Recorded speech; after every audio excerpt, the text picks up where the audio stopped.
We are back with the latest on the Israel-Hamas war. Growing pressure now on Israel from the U.S. and other allies. They're urging the Israeli Prime Minister to hold off on a ground war against Hamas in Gaza. Those seeking the delay hope it may allow for more hostages to be freed. ABC's Inez de la Cuatera has the latest from the war zone. With the ground invasion of Israel Defense Forces into Gaza possible any day now, the Israeli government is preparing for a potential influx of war casualties. This underground parking lot converted into a makeshift hospital filled with rows of beds and medical equipment. We managed to fully equip this place.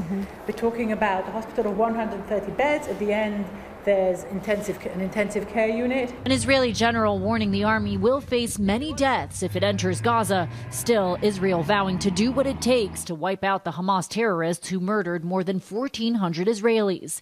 Israel defense troops seen training near the Gaza border. The U.S. and other allies are privately urging Israeli authorities to delay their ground war in Gaza in the hopes the terrorist group will release the more than 200 hostages they're still holding. It's imperative that we work to protect all civilians in this conflict.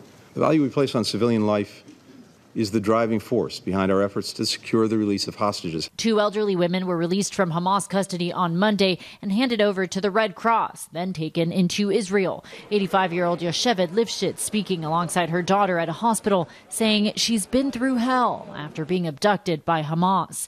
She says she was taken from her kibbutz, put on the back of a motorbike, beaten with sticks, and ended up in a huge network of underground tunnels in Gaza. She says it was like a spider's web.